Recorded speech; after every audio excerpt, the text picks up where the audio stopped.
इमाम शरिया मुझे खाने को देता है, आपको देता है।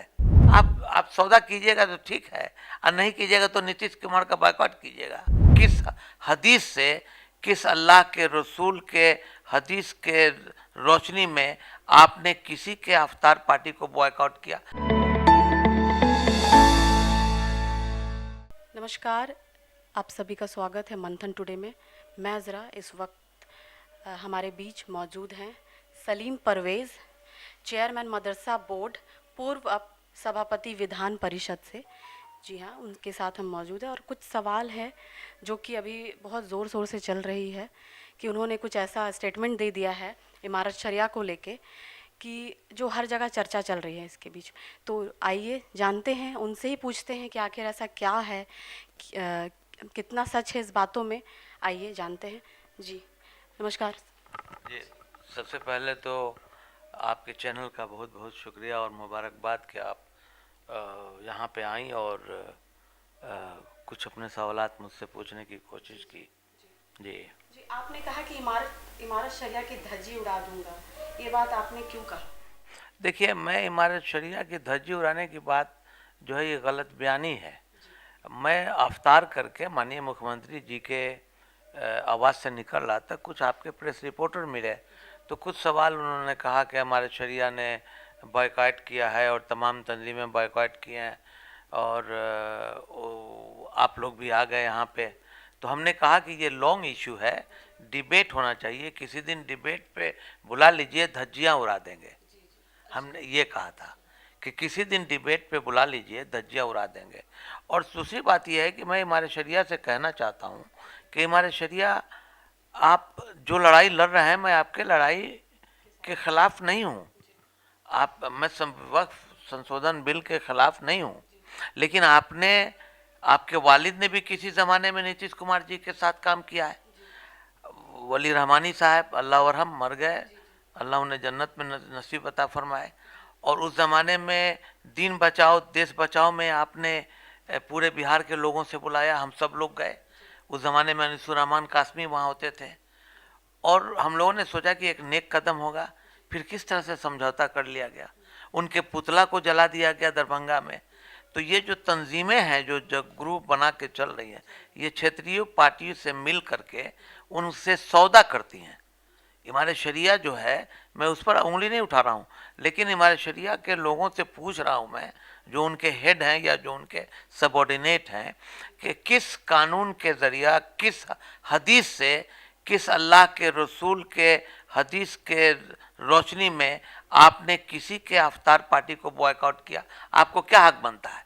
आप लड़ाई लड़िए, कोर्ट है, अब मौलाना अबू तालिब रहमानी भी लड़ रहे हैं। आप तो अपने लोगों से बात करते हैं, आप चाहते हैं कि मेरी चौधरीपन बनी रहे, लेकिन नीतीश कुमार जी ने आप इतना बड़ा इमारत शरिया है, लेकिन एक कब्रिस्तान की घेराबंदी किया उसने।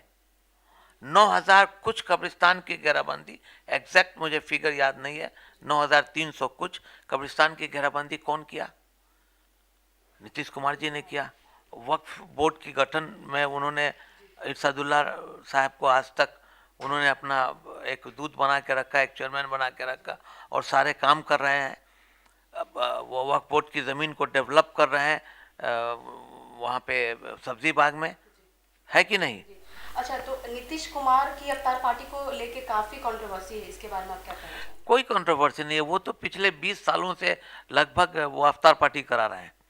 और ये एक बड़ी बात है कि एक सीएम अपने दौरे इक़्तिदार में अल्पसंख्यक का इतना ख्याल रखा है, उन्होंने इतना काम किया है कि 40 साल में किसी या 70 साल में किसी सीएम ने उतना काम नहीं किया बिहार के लिए सीएम। और अगर वो बुला रहे हैं तो इट्स ए ग्रेट ऑनर, आप जा कर के बात कीजिए। और मौलाना वो नुमानी साहब भी, मोनामी साहब भी गए थे, उन्होंने भी कहा कि मैं आया हूँ, लेकिन हम लोग आँख से आँख मिला के बात करेंगे और अपनी बात नीतीश जी को रखेंगे। नफरत की आग कभी नफरत से बुझी है, मोहब्बत से बुझी है। तो बॉयकॉट करने का मतलब ये हुआ कि आप तुगलकी फरमान चला रहे हैं। हम आज भी बोल रहे हैं कि इमाम शरिया मुझे खाने को देता है, आपको देता है, एक वक्त की रोटी आपको देता है, फिर उसे क्या हक बनता है कि किसी भी सीएम के खिलाफ कुछ बोल दे? आप ही बताइए, कोई कानून ऐसा कहता है? आप जमहूरी तौर पे जा करके आप उसकी लड़ाई लड़िए, जिस तरह से अबू तालिब रहमानी ऑल इंडिया पर्सनल मुस्लिम बोर्ड लड़ रहा है। आपको ये हक नहीं बनता है। मैं आज फिर सचेत कर रहा हूँ इमारत शरिया को कि आप तुगलकी फरमान नहीं चलाइए। मुसलमान किसी का जर खरीद गुलाम नहीं है, वो अपना कमाना खाता है, अपना कमाता है, अपने बलबूते पे रहता है। और जहाँ वक्फ की बात होगी, वक्फ लिल्लाह की बात होगी, वहाँ सलीम भी आगे रहेगा। लेकिन आप किसी को आप चलाइएगा, वो क्या हम लोग बायकाट करते हैं, तो कैसे किसी को लोग, इमारत शरिया ने किसी को एमएलसी बना दिया, कैसे दोबारा किसी खालिद सैफुल्लाह रहमानी को बुला दिया, कैसे उन लोगों ने मैनिपुलेट किया, हमको नहीं मालूम है। मैं वो शब्द नहीं निकालना चाहता हूँ रोज़े के दिनों में जो इन लोगों ने किया है। हमसे बात कर ले, हम तो यही ना बोले कि मुझसे डिबेट कर लो, धज्जी उड़ा देंगे। हमने किसी इमारत शरिया की धज्जी उड़ाने की बात नहीं कही है। हमने कहा कि इमारत शरिया को बुला लो डिबेट में, मैं धज्जी उड़ा दूंगा। अच्छा, आपकी पार्टी का वक्फ अमेंडमेंट बिल पे क्या स्टैंड है?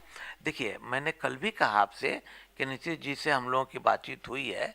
जिस तरह से लोगों को कन्विंस करना था, वक्फ बोर्ड के पदाधिकारियों को, वहाँ के लोगों को, या और भी जो रहनुमा लोग हैं, अभी तो मैं फिलहाल एक्स हूँ, विधान परिषद का चेयरमैन रहा हूँ, तो मुझे नॉलेज है।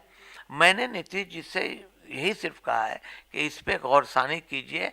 आप ही ने सब कुछ किया है और आप ही के दौरे इक़्तिदार में सब कुछ बर्बाद हो जाए तो ये अच्छा नहीं है। तो अब उस पर जेपीसी की मीटिंग में कल कुछ बोले, वहाँ पे लोकसभा में उन्होंने रखा है। ललन बाबू ने अपने हिसाब से जो बात किया, वहाँ वो हाउस में वो पार्टी के बड़े लीडर ने रखे हैं। हम लोग को दर्द है, हम लोग भी नीतीश जी से जाके मिलेंगे और जाके बात मजबूती से करेंगे। लेकिन आप बगावत करके किसी से कुछ नहीं ले सकते हैं, चला जाएगा, बर्बाद हो जाएगा। आप बॉयकॉट करके क्या कर लीजिएगा? डबल भीड़ कल था, कल तिल रखने की जगह नहीं थी, किसी को परमिशन आप लोगों को नहीं था, क्योंकि आप लोग बाहर में भी बहुत सारे लोग थे। कार्ड कम हो गया, फिर मैंने सीएम सिक्योरिटी को व्हाट्सएप किया कि इतने लोगों को, 60 लोगों को आप अंदर कर लो। तो फ्लॉप कहाँ हुआ? अपने लोग जो बोलते हैं, मतलब जितना बोला गया कि मुस्लिम नहीं रहेंगे, वो मुस्लिम ज्यादा थे वहाँ कौन मुस्लिम नहीं था? वहाँ पे पार्टी लेवल पे जो था उसमें सारे लोग थे। आपके वो दूसरे एक इमारत शरिया के पहले साबिक कोई चेयरमैन थे या कोई थे बुजुर्ग, उनका नाम याद नहीं है, सोनू बाबू थे, जमा खान थे। आपका हिम्मत था तो आप रोक लेते। अशफाक करीम साहब कटिहार में थे, लेकिन अशफाक करीम साहब का फ़ोन मेरे पास आया। एहसान फरामोश आदमी को नहीं होना चाहिए। जब मैं चेयरमैन था, वली रहमानी साहब आए थे मेरे पास, उनका 57 बीघा का कोई ज़मीन था। वो बोले कि नीतीश जी से बात करके मेरा वो ज़मीन का कब्जा छोड़ा दीजिए। मैंने कहा मैं ये सब काम नहीं करता हूँ, आउट ऑफ वे डायरेक्ट मैंने बोल दिया। आप सौदा कीजिएगा तो ठीक है, और नहीं कीजिएगा तो नीतीश कुमार का बायकॉट कीजिएगा। ये आप क्या समझते हैं अपने आप को? पटना के लोग या बिहार के लोग अपने मस्तक को नहीं गिराया है, सर इतना ना झुकाओ कि दस्तार गिर पड़े। हम उस मिजाज के नहीं हैं। अच्छा, ये 26 मार्च को जो वक्फ संशोधन बिल को खिलाफ जो all India Muslim personal law जो धरना है, उसमें आपकी पार्टी के लोग जाएंगे? देखिए, उसमें पार्टी के लोग जाएंगे या नहीं जाएंगे, मुझे आप ही के समय मंथन से पता चला है कि 26 मार्च को है। मुझे अगर किसी ने कोई बात कहा तो उससे पहले मैं नीतीश कुमार जी से बात करूंगा। मतलब आपके पार्टी से लोग वहां पर जाएंगे? अब वहाँ जो लोग जाए, मैं तो आपके वक्फ संशोधन बिल जो है लिल्लाह, आदमी कितना जिंदा रहेगा, है कि नहीं? तो अल्लाह के लिए जो वक्फ हुआ है उसको बचाने का काम जो लोग भी कर रहे हैं सही कर रहे हैं। जी, मतलब आप और आपकी पार्टी के लोग आपका है कि हम लोग सपोर्ट करें? हम पार्टी के लोगों का फर्दन तो नहीं जानते हैं, लेकिन मेरा जो है, मुझे अल्लाह के यहाँ जाके अपना मुंह दिखाना है। तो मैं उस बिल के खिलाफ में जो है वो बात नीतीश जी से करूँगा कि अगर ये बिल पास होता है तो हम मुसलमानों को का पूरे हिंदुस्तान में, बिहार में मजरूह होगा, उसके हक छीने जाएंगे। और आपने वक्फ संशोधन बिल के लिए क्लियर स्टैंड लेकर के इसको बचा लीजिए। चूँकि वक्फ की सारी ज़मीनें आपने बचाई है, कब्रिस्तान आपने बनाई है, इमारत आपने बनाई है, डेवलप आपने किया है, तो आप इस पर ख़ास ध्यान दीजिए। सुलह हुदैबिया जानती हैं ना आप, इस्लाम का सुलह हुदैबिया है ना, इन लोगों को पता नहीं है कि कैसे इस्लाम पनपा है। सौदा करने से नहीं पनपा है, ज़मीन जायदाद और बीघा का बीघा ज़मीन खरीद करके मठाधीश बन के बैठने को इस्लाम नहीं कहते हैं। अल्लाह के रसूल के पास एक चटाई थी, एक पटिहाट था, एक मशकीज़ा था, और पूरे दुनिया में उन्होंने अपना अपना इस्लाम फैलाया। तो ये लोग जो है, ये लोग असल में ऐसा है, जो सच बात बता दूं, कि दीन के आड़ में दुनिया का काम करते हैं। और मैं जो हूँ वो ख्वाजा मोइनुद्दीन चिश्ती रहमतुल्लाह अलैह का एक कॉल है कि दुनिया के आड़ में दीन का काम करो। मैं वो करता हूँ, न कि दीन के आड़ में दुनिया का काम करो। अभी किसी को एमएलसी के लिए ओवरनाइट बुला लेनी चाहिए, एमपी के लिए, चाहे किसी भी इदारे का कोई हो, खट से सब पहुँच जाएंगे। मैं उस कबीले का नहीं हूँ, और हक बात बोलता हूँ और सच बोलता हूँ। शुक्रिया। तो आपने देखा, उनके बातों से आपको क्लियर हो गया होगा कि उन्होंने किस बात पे बोला कि विधानसभा का ये इमारत शरिया का धज्जी उड़ा देंगे। उन्होंने इस तरह से बातें नहीं की। उन्होंने कहा कि लोग बैठें और डिबेट करें हमारे साथ, तब मैं उन्हें बता दूंगा उनका, तब मैं उन्हें उनकी बातों का धज्जिया उड़ाऊंगा, इमारत शरिया का नहीं, उन्होंने कहा।